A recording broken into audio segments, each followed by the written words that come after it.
All right. Welcome to Waste Some Time with Jason Green. Of course, I'm Jason Green. And I want to remind everybody that if you like all these cool rock and roll interviews that you've been seeing, you got to hit the subscribe button because that's how I'm able to keep doing it. We got to have people subscribe and check this out. And today, we are going to learn all about the lead guitar player for the band ODIN. You might remember ODIN from the metal years and other things. And then, of course, Armored Saint. And he not only did he appear in the metal years, but also Hellraiser 3. That's we're going to talk about that. So anyway, stick around right after this.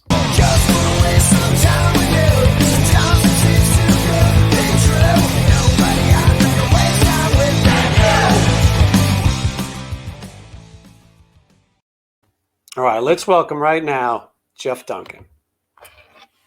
Hi, Jason. Hey, Jeff, how are you? Good to see you. Good to see you too. It's been a while. It's been a while. Yeah, we're all stuck at home. Yeah, pretty much. Jeff was one of the first guests I wanted to do this. When this started, I sort of went through my phone and I said, which ones of my friends will do this for me? Because when it started, the channel had nothing. And I texted Jeff and he never responded. And I said, uh-oh, what did I do wrong? But it turned out Jeff just changed his phone number. That's all it was, I swear. Yeah. So I'm glad that you're here. And we're going to talk about some cool times in the past. And we'll talk about some cool present stuff too. Let's go back to Hollywood, 1983. I think that's the right year for ODIN. And for those who don't remember ODIN, you explain it to me. Well, we were a pretty big Sunset Strip band. I think a lot bigger than maybe some people realize. We sold out a lot of shows. We sold out whenever we played, and really we started doing that by the time I was about 17. And so was the bass player Aaron, and the singer Randy O, and my brother Sean, the drummer. They were, they were probably 20, 18, probably 18, 19. We were kids. And it started from that band evolved from a band that I put together when I joined a band in 7th grade, and that evolved into what became ODIN, which is pretty weird. Yeah, we were, ODIN did, we did just as well as any band people might know of. We drew as many people as any of the bands people know of on the local scene anyway. Rat or Wasp or, even Armored Saint at the time. Keel, any of those bands, and we were bringing the same amount of crowds. We just didn't get the big record deal. That's really all that happened, and there were a lot of bands that didn't. It was kind of surprising we didn't, because we were so popular, on the scene. But life is life, and you move on, which I did. Yeah, well, and I think a lot of people might not realize 1983.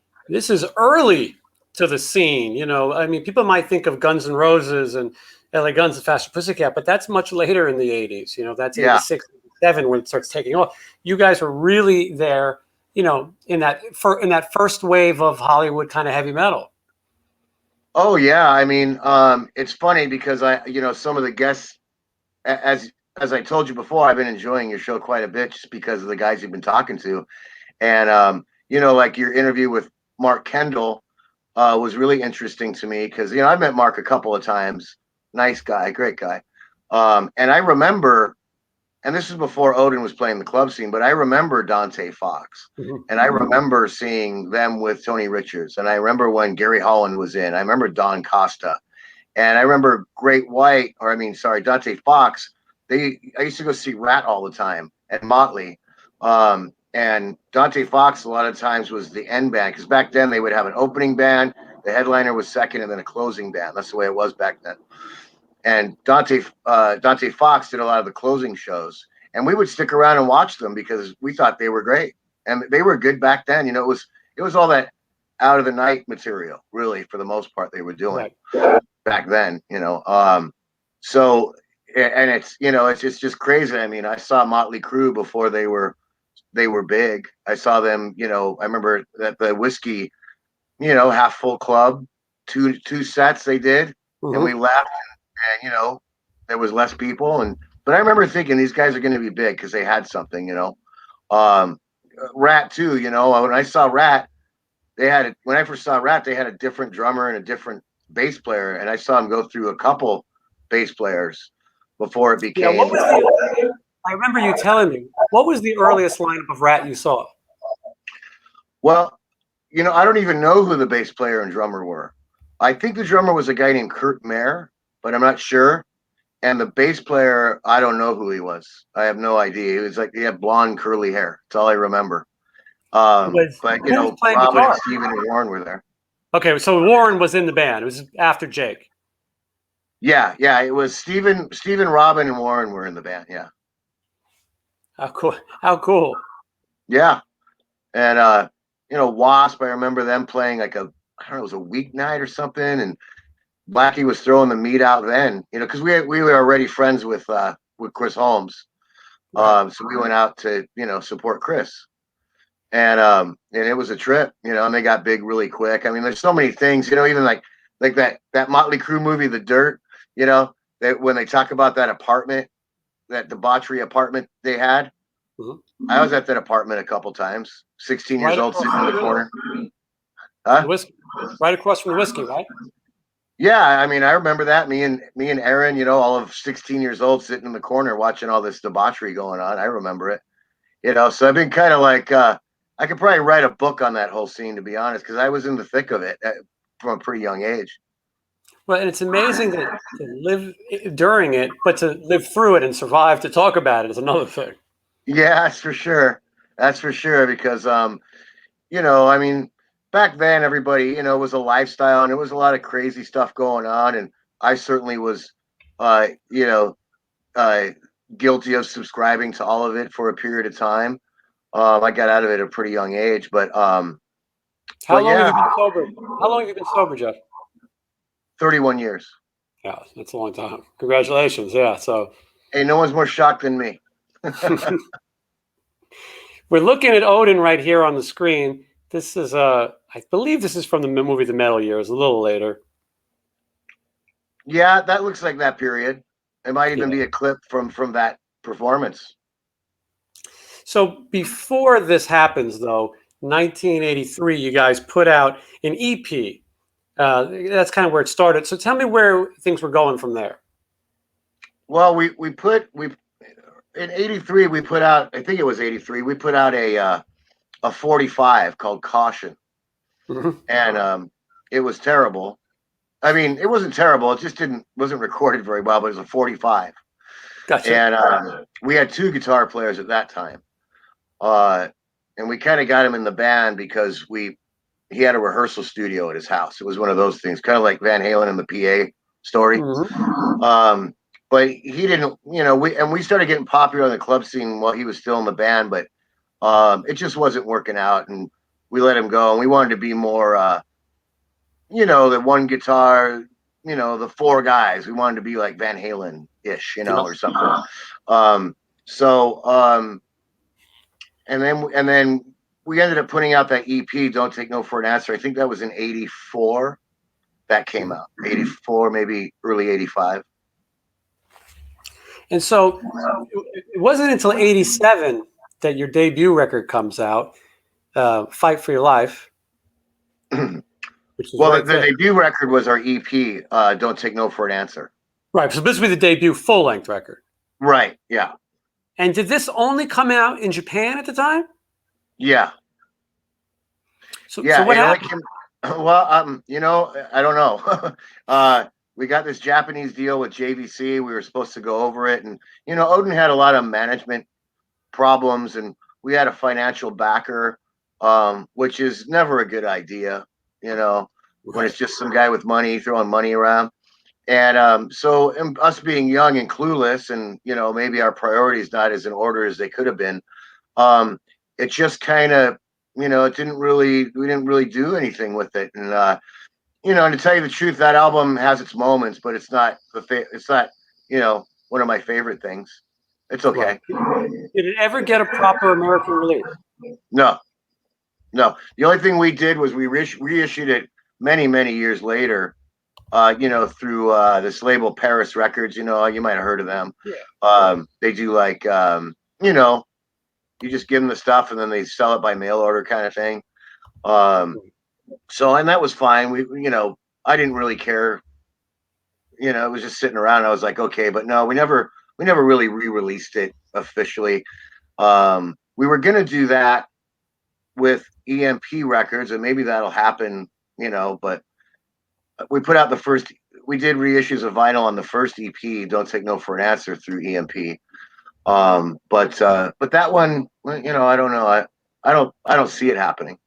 Right. Okay. So the following year, this movie comes out, and I know you took a lot of heat for it, and for a little while, and I know it was a little embarrassing for a short amount of time. Now, I'm sure most people watching this have seen the movie The Metal Years, but there's a lot of footage of Odin playing at the club Guitarist. Yeah. And Bill Gazzari really seemed like he was fighting for Odin. Seemed like he was behind the band, right? Yeah, he was always really cool to us. I think part of the reason is because we made him a lot of money, because we would do Thursday, Friday, Saturday at Gazzari's and sell out all 3 nights.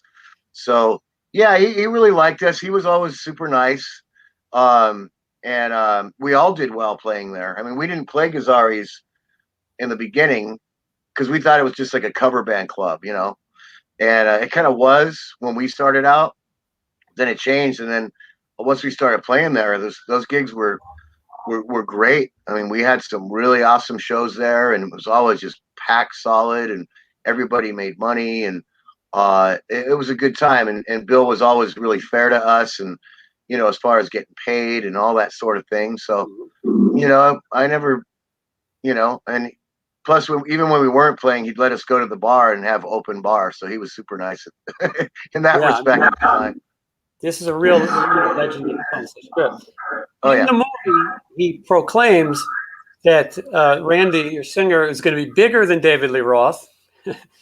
He makes sure that he lets everybody know that he's a foxy guy. Yeah, foxy guy. Only foxy guys get on my stage. And he tries to lead the audience in the Odin chant, which is probably, Jeff, I've worked with you on some gigs, and I've been trying to get the audience to do the Odin chant as well. And he starts it very slow. Odin. Odin. Yeah. Oh, and the audience doesn't really seem to be joining in, but to watch Bill Gazzari doing it, it's just amazing. Yeah, it's pretty comical. Now, Jeff, maybe you were the smart one, because to my knowledge, you don't speak in the movie. I didn't speak too much. Yeah, you probably played it right, because your singer at the time was quoted as saying that he wanted you guys to be as big as Zeppelin, the Stones, and the Beatles. Yeah. He didn't want to be like any other bands. Right. Yeah, which is pretty ambitious, I would say. A little bit. But the truth is that, by the time we filmed that movie, the band was gasping for air. I mean, it was on its last legs. And that's just the truth of it. I was pretty disillusioned with the whole thing.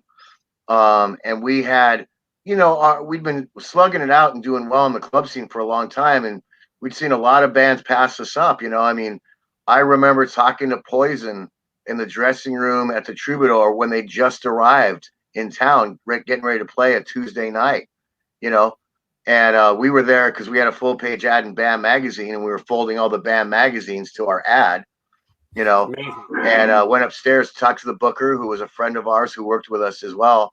And there was Poison. That's when I met Poison. And, they went down and played to nobody, so, again, and Warrant, which had Jerry Dixon, and Warrant is Randy O's cousin. And yeah, I met him before he even played bass. In fact, Aaron, the bass player for Odin, was Jerry's bass teacher for a while. So we saw them pass us up. So, it gets a little frustrating, when you're one of like the leaders in that scene. And then, you see these bands that just show up fresh, and then they get signed and go off to do what you've been trying to do for kind of a long time. So at that time we did the movie, it was, and plus, Randy O, he had these, he had these visions of going solo and all this, and I saw that you had, didn't you have Vicky Hamilton on? Yeah. Yeah, well, see, she was, and I'm not talking shit, but she was, she wanted him. She didn't want Odin, so she was whispering in his ear, and that didn't help matters very much. And she ended up, he did his Lost Boys band, and he got to deal with Atlantic. And I actually played guitar on that record and was in it for about 5 minutes. So there was a lot of stuff going on, and by the time we did that movie, it was just, it wasn't our best period, not by a long shot. Yeah, and I think that's interesting to know because in a lot of ways, the movie almost shows you as this up and coming band, trying to make it. When in the actuality is that you're kind of wrapping it up. Yeah, we were kind of on the outs, really. I mean, we weren't even really getting along that well at that point. Your brother says that his goal for the band was to become extremely wealthy. Yeah, well, uh, that's a nice thought, but in rock and roll, you know, don't count on For sure. it. So let's jump ahead a little bit to the beginning of Armored Saint, because as a lot of people know, you ended up replacing Dave Pritchard. But did you play with Armored Saint before he passed away? Were you also filling in? Yeah, that's a really good point because it's a misconception that's been in press and kind of frustrating for me over time. It doesn't bug me as much now, I guess. But I did not replace Dave Pritchard.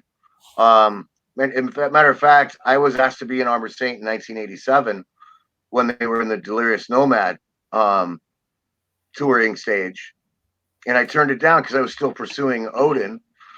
I was still kind of doing that, and I wasn't ready to step away from that because I'd already put so much work into it at that point. And 1988 rolled around, and it came back around, and at that point I said, yeah, I want to do it, and that was that. And it was, yeah, Dave was still alive, and Dave was in the band, and I wrote. We were putting songs together. I did a tour with them with Dave. It was us and King Diamond, but we spent a lot of time in the rehearsal studio doing demos for what would become Symbol of Salvation. As a matter of fact, I have those demos of Symbol of Salvation with me and Dave on guitar, most of those songs. So I didn't replace Dave. I was in the band before he passed away. And then, unfortunately, when we lost Dave, well, here's what happened. So I ended up leaving Armored Saint for about a year. I knew that Dave had gotten sick, but they were still rehearsing and stuff. But I left Armored Saint, and that's when I got cleaned up. I pretty much when I got clean and sober, I walked away from all of it, and I didn't want to be in a band. I didn't want to do anything but focus on that.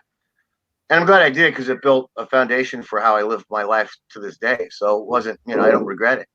So in that interim, David got sick and he passed away, and it was just horrible. I mean, he was, Dave was an awesome person. It was a real, not just a loss to like the rock or metal world. It was just as a person, as a friend. It was just horrible. He was And only he was years old, and yeah, he went in to get a test. He was looking into an acne medication, probably like Accutane or one of these medicines. So he had to do a blood test, and the blood test revealed that he had leukemia, and he was gone with, I guess, in about a year. And so at 26 years old, a really a sad thing, as you're saying, obviously. And so at that point, that's when, well, they're going to have you step into his spot now, obviously, but you've already been with the band and already working on songs with Dave, and so now you're getting ready to make the Symbol of Salvation record. Yeah, well, what happened was that Phil Sandoval had been out of the band. So Armored Saint had been a 4-piece for an album for a period. They were a 4-piece. So when I came in, they wanted to add a guitar again. So they asked me. That's how that all happened. And so when Dave passed away, they were a 4-piece essentially writing. So when Dave passed away, they were essentially guitarless. They didn't have any guitar players, and they weren't even thinking about the band for a while, And then when they finally came around to it, they brought Phil and myself back into the band. That's what happened. Because to them, it was like, well, if we're going to do this, it's got to be, familia, it's got to be, brothers. So that's how that came to be. And it gelled, and our Armored Saint's been that lineup ever since. It hasn't changed at all. Yeah, And that was in 1990. No, 1990. Yeah, there's definitely. Yeah. And for those who don't know, the brother Sandoval, the drummer and the guitar player, are brothers. And then you have Joey Vera on bass. And it's interesting because later on, when Jason Newsted is leaving Metallica, Joey Vera gets offered that allegedly and turns it down. Can you confirm that? Well, I don't think he turned it down. I just think he didn't get. I think he didn't get the job. I mean, he was in the running, but he didn't turn it down. Yeah, he was definitely in the running. I mean, Joey's pretty awesome, and I don't know. I mean, he's really awesome as a bass player. He's incredible.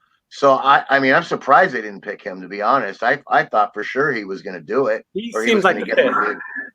Yeah, and he's just so good, and he already knew them. They're already friends, But they got Newsted, and Newsted was great, and but no, I don't think he turned it down. I'm sorry. This was replacing Cliff Burton. This is going back further. Yeah, right. So there was that point. And we do know, though, that John Bush did turn Metallica down very early when James was considering just playing guitar and they were thinking about adding a singer. Now, at that point, John Bush could never have had any idea what Metallica was going to become. He probably thought being an Armored Saint would have been just as big. Yeah, well, I mean, that was before my time in Armored Saint when that happened. But yeah, I mean, at that point in time, Armored Saint and Metallica were at the same level. I mean, that's the truth. They were just as popular. They were both fighting to climb the mountain, so to speak, in the metal world. So they were pretty much at the same point then. So yeah, I mean, it could have been Metallica that became one of the biggest bands in the world. It could have been Armored Saint. You don't know. So I understand that John wanted to stick with Armored Saint. Plus, those guys have known each other since grade school. So he wasn't going to just walk away from them at that point in time. No way. Yeah, and so it shows that loyalty that these guys have to each other. So Symbol of Salvation record comes out 91, and you co-wrote a song, Last Train Home, that ends up becoming what would be considered a hit, especially for a band at that time. It plays on MTV and sort of brings some new life into the band. What was that like for you? Well, it was surprising. I mean, I've always had like some kind of recording thing, set up at home. I've always had that for years. So, you write riffs and you record ideas. And so when something, when you write something and then it turns out to be something like that's on the radio and a popular song, and, essentially, it was written by me and John, I think, for the most part. All the main parts I wrote. But it was great, especially that being the first record I did with Armored Saint. That's something I had a big part in, became, the single. It was really a really cool thing for me. Yeah, and that song still is, one that everybody wants to hear at all the shows to this day. So it was a really cool way for you to start. Yeah. It's always in the set. It's always in the set. Yeah, and so we're looking at that record cover right here.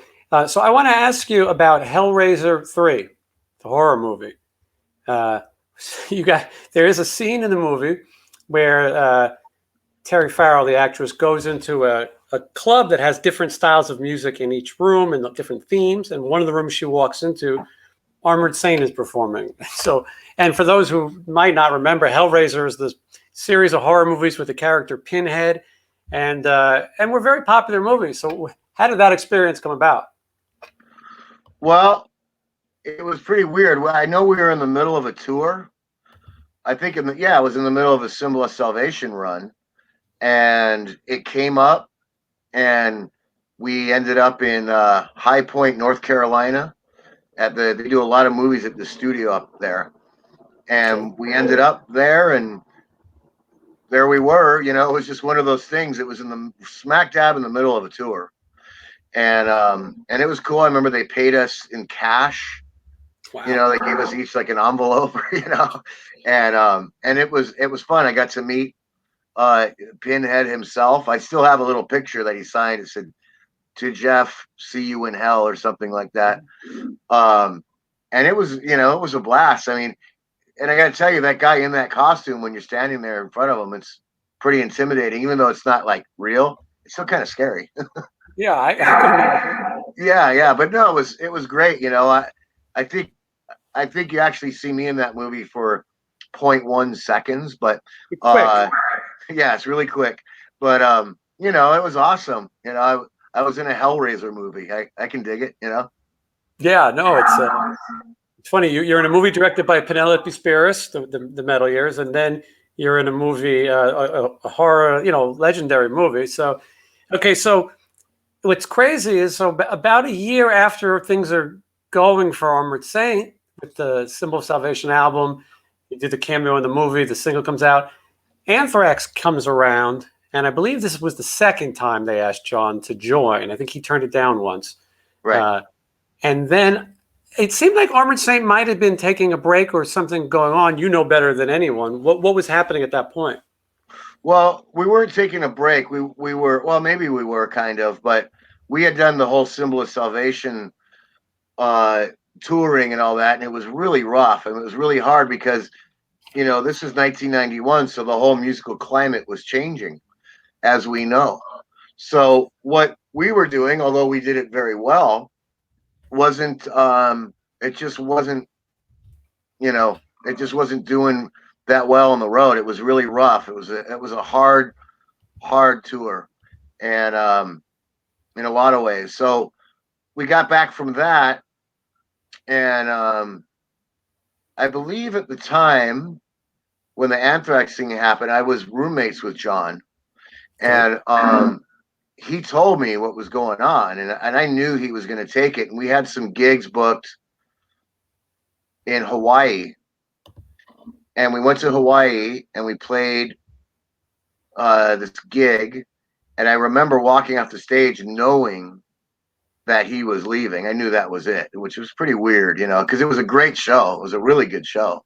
Right. And, you know, I knew that was it. And it sure was, you know, he went off to Anthrax, and we stayed roommates. I was probably roommates with him for about a year while he was in Anthrax. And, you know, I heard all the early demos and all that Sound of White Noise and all that stuff he'd play for me. And, you know, I thought it was great.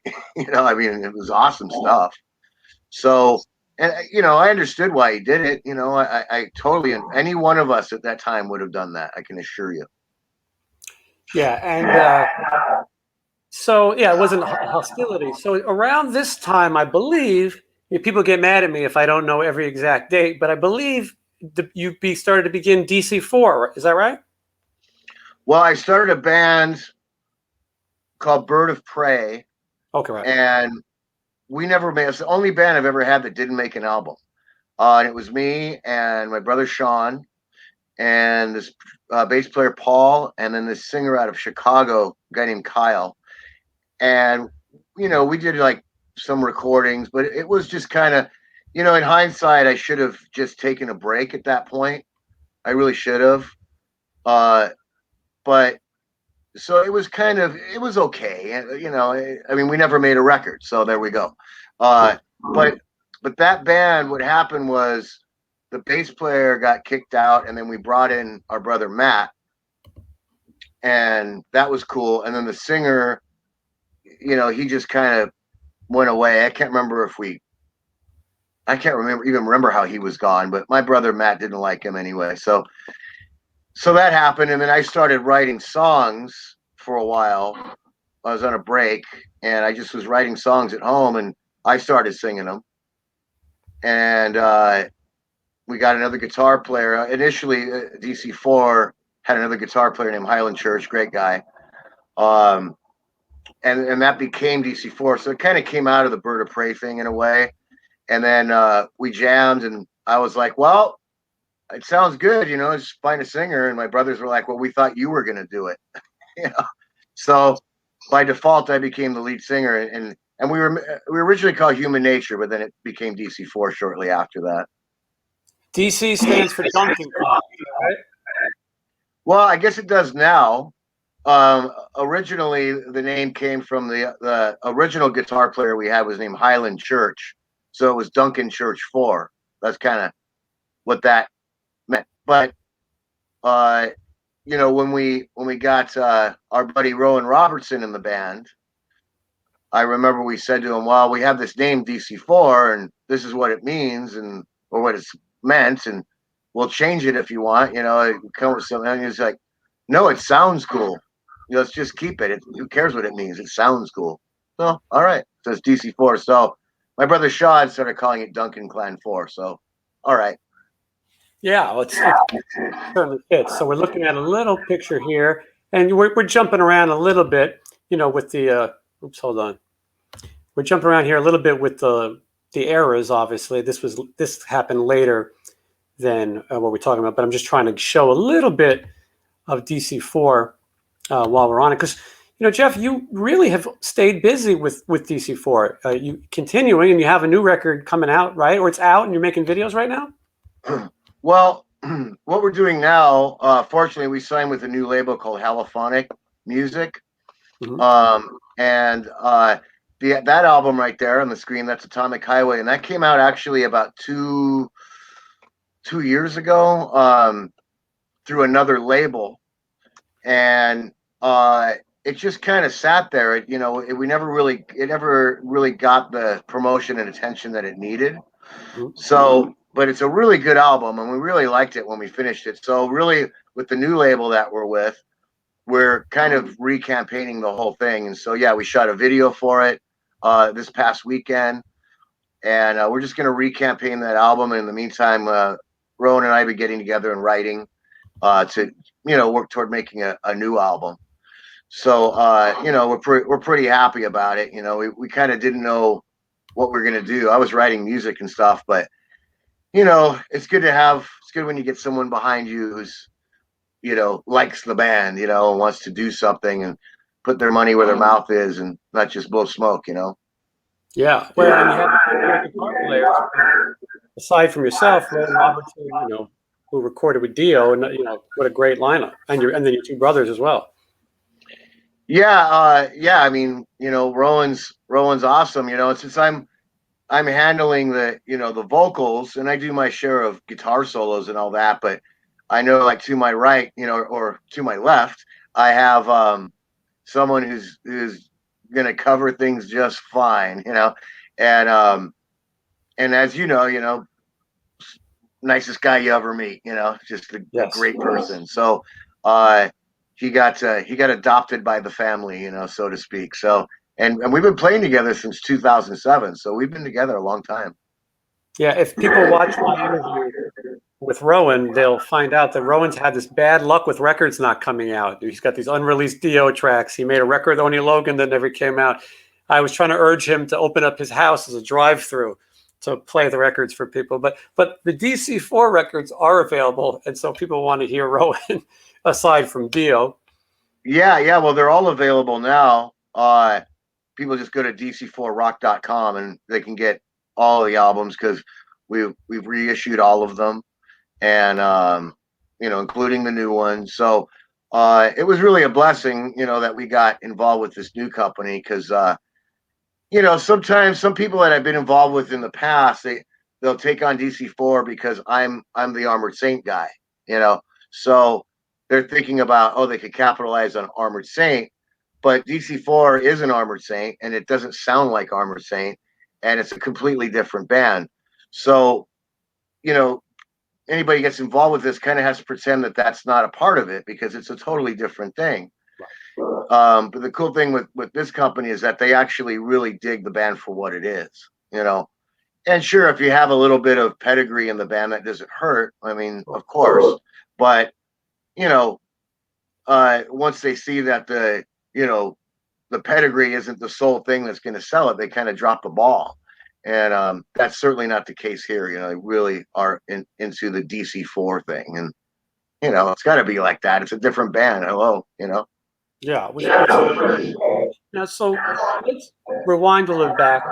John Bush does his time in Anthrax. He was in Anthrax a couple of times, and Joey Vera from Armored Saint was also in Anthrax for a little while. But Yeah. let's go a little bit ahead to when Armored Saint gets back to existing with this lineup. That you joined in 89, 90.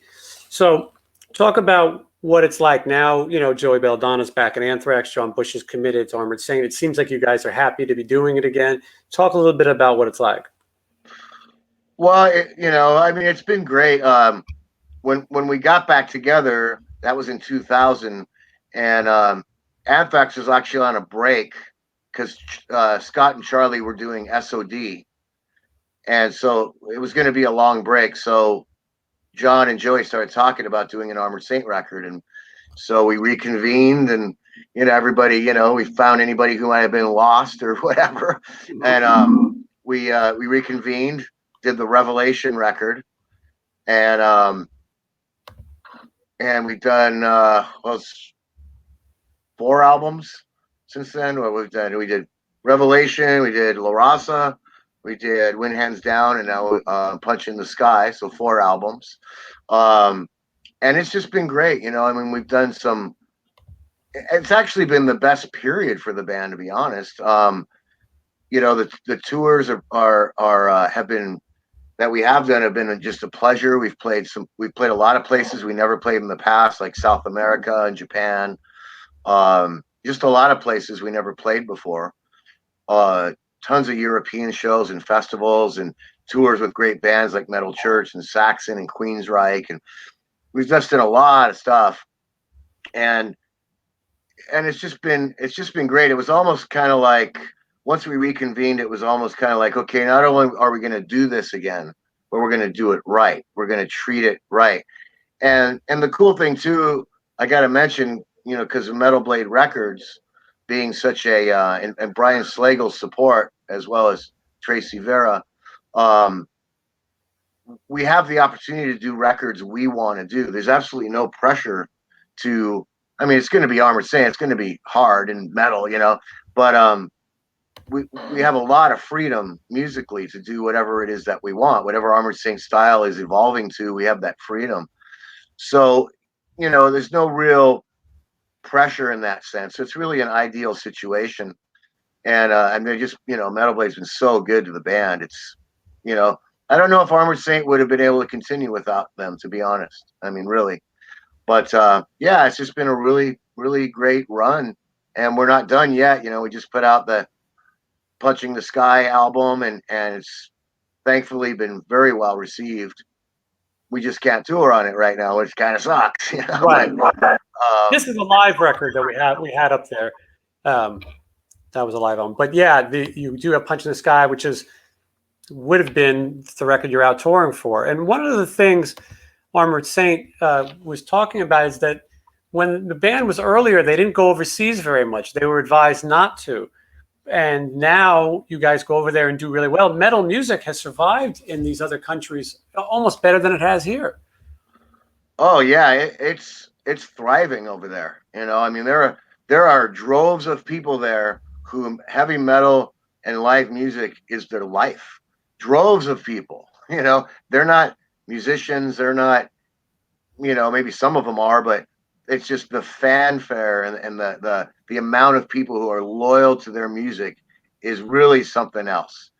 And they're very open-minded. I remember doing a festival. I think it was the Dynamo Festival, maybe in Holland, and or Rock Hard, one of those festivals. And I remember Forbidden played, and then we played, and then Morbid Angel played, and then Extreme played, and then Metal Church played, and the crowd was as equally into every band. And that's just not like that here. You know what I mean? No. In America, it's just not like that. So it really is something. And yeah, the first time Armored Saint went to Europe, that was with Dave Pritchard. That was the first time ever Armored Saint went to Europe. It was with Dave. So Dave got to go there one time, which is good because he always wanted to go, and he got to do it once before he left us. Yeah, well, yeah, amazing. Hold on. I'm worried that sometimes you hear my echo on your end, and all these people are going to leave me horrible. When I was interviewing people and 20 people were watching, it was fine. Now that there's a lot of people watching, it's like anything that vaguely there was too much echo. So hopefully we're okay. But I can't let you leave without talking about your first instrumental record, which you are promoting now. It's still pretty new, right? This is called Wanderlust. Yeah, it's still pretty new. That's a real that album's real special to me because it was something I always wanted to do, being a guitar nerd that I am. And I've always been a big fan of the Satriani records, particularly. Everybody has Surfing with the Alien, but what they don't realize is that Joe Satriani has like 13 albums that are all great, and not that I would ever put myself in the same league as him, but very inspirational to me. And it was a kind of record I always wanted to do, but I was like, when I'm up to the task, I'll do it. Because the thing about this kind of music is that the guitar is kind of the lead vocalist, right?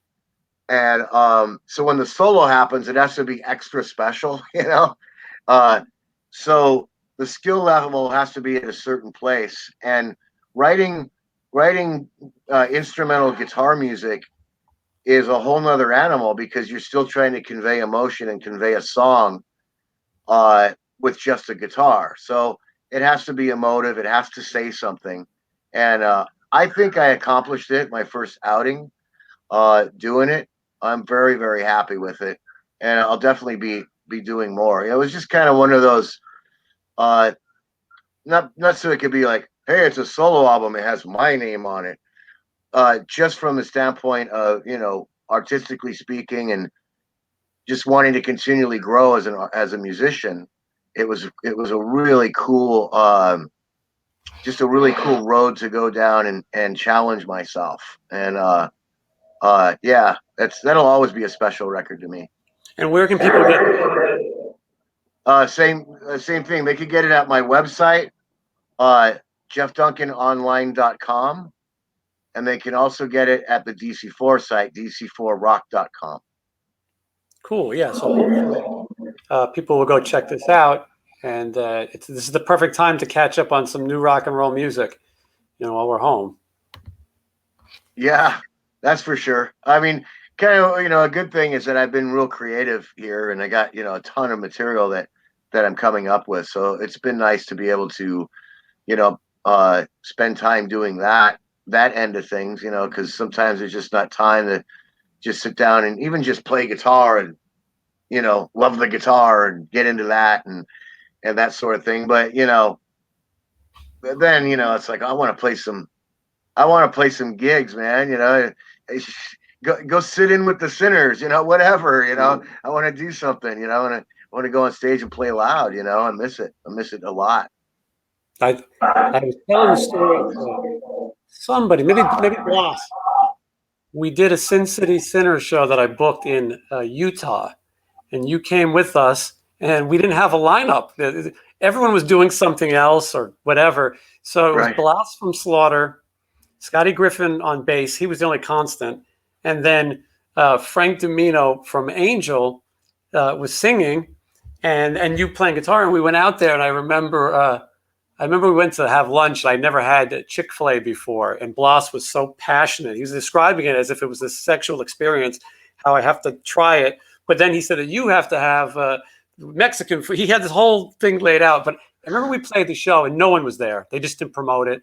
And I thought, we're not going to get paid. I remember telling you guys, don't play any notes until I collect the money. And then when we started, Frank just didn't know a lot of those songs. We were asking to play LA Gun songs. And so I remember I came up and we ended up jamming a lot of Punk and Ramones, me, you, and Scotty and Bloss. And, but it was fun. And back then, we were able to just get on a plane and go play these shows. And you've done a ton. You also play with Dizzy Reed from Guns N' Roses from time to time. You've toured with his band. Yeah. you know, so it used to be you could just do all these fun pickup gigs, and so hopefully that's all going to happen again sooner than later. Yeah, yeah, I did a run with Frank Domino for his solo band too. That's right. I forgot you played the whiskey with that, right? Yeah, we did a few dates. We did a little run and you know, did some shows with Graham Bonnet and Uli John Roth, and you know, Great stuff. did some cool gigs, you know. So yeah, I mean, yeah, I was doing a lot of stuff for a minute there. Well, but like you said, you're staying busy and creative. I think the artists who do that, because this is going to open suddenly, and some people are going to have accomplished nothing, and other people are going to have something to get right into. Yeah, well, you know, when all this started in the lockdown and everything, I did go through a funk where I was really like upset because I kind of saw what was gonna not happen, you know, Mhm. and I was really in a funk, and I just pulled myself out of it. I was like, you know, I got a whole room here full of guitars and recording equipment, and I got my abilities, I got my ears, and I got my brain. I can, you know, there's a lot that I can still do and have fun doing it, you know, because I always kind of go back to when I started out. You know, when I started out playing guitar, you know, I would cut 6 periods so I could get home and sit in my bedroom and play my guitar because I loved it so much, you know. So I always try to remember the reasons I play music, and it kind of goes back to that because that's what I do. That's what I love to. It's what I enjoy. So I always try to remember that so I don't get too clouded and jaded by all the business and all the nonsense and all that stuff. You know, the you know, my goal is still to be the best musician I can be, and that has to remain the number one priority for my own self, for my own happiness. You know. Yeah, no, you know, people can contribute to your success with record sales and things like that, but being the best musician, you're the one in control of it. Nobody else has anything to do with. Yeah, yeah, and you know, I have complete control over how much I grow as an artist. I don't have any control over how many records people buy. So I'd rather just stay focused on what it is that makes me happy and makes me grow, you know, and I just enjoy it. You know, the longer I play guitar and do music, the more I love it. That's the thing. The longer you do it, the better you get at it, and the better you get at it, the more fun it is. So you know, I'm far from done. I mean, even when I get out of the music business, I'll be the old guy sitting on the porch with an acoustic guitar, loving it just as much as I ever did. You know, I'm sure of it. Yeah. Well, Jeff, I thank you for joining me. It's fun hearing some of the old stories and also that there's still music out there to be heard. JeffDuncanOnline.com, DC4Rocks.com, so you can check out Jeff's music and you can check out his music videos and all kinds of stuff to look at. And I hope we'll be seeing each other in a live setting again soon enough, Jeff. Yeah, yeah, me too. And thanks for asking me to do this. It's been a great talk. Absolutely. And now I got your new phone number, so we can do it again. Absolutely, anytime. Okay. Thank you. All right, man.